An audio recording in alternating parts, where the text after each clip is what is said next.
ಇನ್ನು ರಾಜ್ಯ ದೇಶ ವಿದೇಶದ ಕೆಲ ಪ್ರಮುಖ ಸುದ್ದಿ ಕ್ವಿಕ್ ಆಗಿ ನೋಡೋಣ 9 PM ಬಿಗ್ ನ್ಯೂಸ್ ನಲ್ಲಿ ಜಾತಿಗಣತಿ ಹೇಳಿಕೆಗೆ ಸಂಬಂಧಪಟ್ಟ ಹಾಗೆ ಕಾಂಗ್ರೆಸ್ ಸಂಸದ ರಾಹುಲ್ ಗಾಂಧಿಗೆ ಬರೇಲಿ ಜಿಲ್ಲಾ ಕೋರ್ಟ್ ನೋಟಿಸ್ ನೀಡಿದೆ. ಚುನಾವಣಾ ಪ್ರಚಾರದ ವೇಳೆ ರಾಹುಲ್ ಎಲ್ಲಾ ಜಾತಿಗಳ ನಿಖರವಾದ ಜನಸಂಖ್ಯೆ ಸ್ಥಿತಿಯನ್ನ ತಿಳಿಯಲು ಜಾತಿ ಗಣತಿಯನ್ನ ನಡೆಸುತ್ತೇವೆ ಅಂತ ಹೇಳಿದರು. ಈ ನಡೆ ದೇಶದಲ್ಲಿ ಅಂತರ್ಯುದ್ಧವನ್ನ ಪ್ರಾರಂಭಿಸುವ ಪ್ರಯತ್ನದಂತೆ ಕಾಣುತ್ತಿದೆ ಎಂದು ದೂರು ದಾಖಲಾಗಿತ್ತು. ಕಲಬುರಗಿಯಲ್ಲಿ ನೂತನವಾಗಿ ನಿರ್ಮಿಸಿರುವಂತಹ ಜಯದೇವ ಹೃದ್ರೋಗ ವಿಜ್ಞಾನ ಮತ್ತು ಸಂಶೋಧನಾ ಸಂಸ್ಥೆಯನ್ನು ಸಿಎಂ ಸಿದ್ದರಾಮಯ್ಯ ಉದ್ಘಾಟಿಸಿದ್ರು. ಅನ್ನಪೂರ್ಣ ಕ್ರಾಸ್ ಬಳಿ 7 ಎಕರೆಯಲ್ಲಿ 371 ಹಾಸಿಗೆಯ ಹೃದ್ರೋಗ ಆಸ್ಪತ್ರೆ ನಿರ್ಮಿಸಲಾಗಿದೆ. ಕೆಕೆಆರ್ಡಿಬಿಯ 302 ಕೋಟಿ ಸಹಾಯಧನದೊಂದಿಗೆ ಒಟ್ಟು 327.17 ಕೋಟಿ ವೆಚ್ಚದಲ್ಲಿ ಆಸ್ಪತ್ರೆ ನಿರ್ಮಾಣ ಮಾಡಲಾಗಿದ್ದು, ಕಲ್ಯಾಣ ಕರ್ನಾಟಕ ಭಾಗದ ಜನರಿಗೆ ಸಂಜೀವಿನಿಯಾಗಲಿದೆ.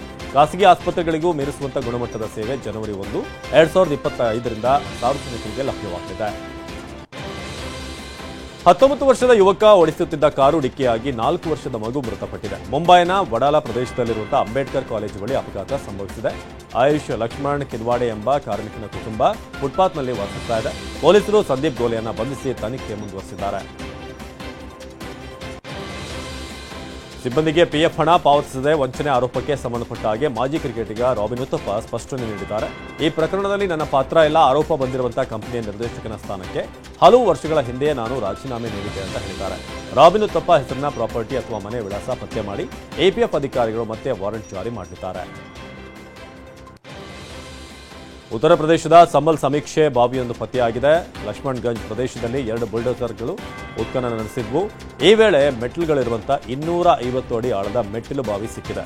ಮೆಟ್ಟಿಲು ಬಾವಿ ಇರುವಂತಹ ಜಾಗ ಒತ್ತುವರಿ ಮಾಡಿಕೊಂಡಿರುವಂತಹ ಕುಟುಂಬಗಳಿಗೆ ನೋಟಿಸ್ ನೀಡಿ ತೆರವುಗೊಳಿಸಲಾಗುತ್ತೆ ಅಂತ ಜಿಲ್ಲಾಧಿಕಾರಿ ಹೇಳಿದ್ದಾರೆ.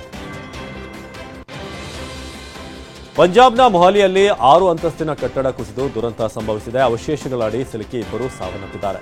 ಈ ಪೈಕಿ ಮಹಿಳೆಯೊಬ್ಬರು ಸಾವನ್ನಪ್ಪಿದ್ದು, ಹಿಮಾಚಲ ಪ್ರದೇಶದ ದೃಷ್ಟಿ ವರ್ಮಾ ಅಂತ ಗುರುತಿಸಲಾಗಿದೆ.